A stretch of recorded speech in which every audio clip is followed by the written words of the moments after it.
भारतीय अंतरिक्ष अनुसंधान संगठन लगातार सफलता की नई इबारतें लिख रहा है।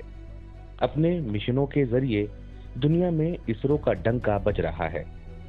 इसी कड़ी में अब वर्ष 2021 में भी इसरो 14 मिशन लॉन्च करने की तैयारी में है, जिसमें से 7 लॉन्च व्हीकल मिशन जबकि 6 सैटेलाइट मिशन होंगे।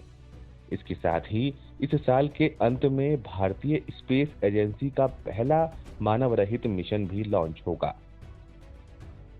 विगत 28 फरवरी को इसरो द्वारा किए गए प्रक्षेपण ने एक और नया अध्याय जोड़ा, जब इसने श्रीहरिकोटा रेंज से ब्राजील के उपग्रह अमेजोनिया 1 और अन्य 18 उपग्रहों को भारत के ध्रुवीय उपग्रह प्रक्षेपण यान PSLV के जरिए अंतरिक्ष में भेजा। इन सैटेलाइट्स में चेन्नई की स्पेस किड्स इंडिया SKI का सतीश धवन SDST भी शामिल है। इस अंतरिक्ष यान के टॉप पैनल पर प्रधानमंत्री नरेंद्र मोदी की फोटो उकेरी गई है। इसके साथ ही SD कार्ड में सेव भगवत गीता भी भेजी गई है।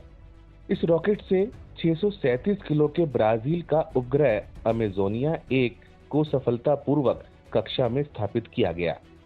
इसके अलावा 18 अन्य सैटेलाइट भी अंतरिक्ष में भेजे गए। इनमें से 13 अमेरिका से हैं।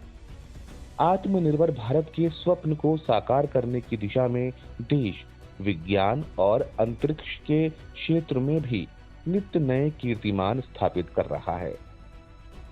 इसरो का अब तक का स्वर्णिम सफर 101 स्पेसक्राफ्ट मिशन, जिसमें 3 नैनो सैटेलाइट एवं 1 माइक्रो सैटेलाइट भी शामिल, 72 लॉन्च मिशन, जिसमें scramjet TD and RLV TD भी शामिल, 9 student satellites, 2 re entry mission, 269 विदेशी satellites.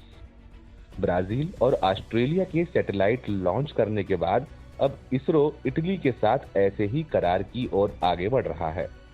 Indian space and research organisation यानी इसरो, जो अंतरिक्ष मंत्रालय के अंतर्गत आता है, वर्ष 2014 से प्रधानमंत्री इस अहम मंत्रालय की जिम्मेदारी स्वयं निभा रहे हैं। इसी का परिणाम है कि इसरो शिक्षा व उद्योग जगत, राष्ट्रीय एजेंसियों और वैज्ञानिक संगठनों के बीच परस्पर सहयोग करते हुए अंतरिक्ष के क्षेत्र में नित्य नए कीर्तिमान स्थापित कर देश का गौरव बढ़ा रहा है।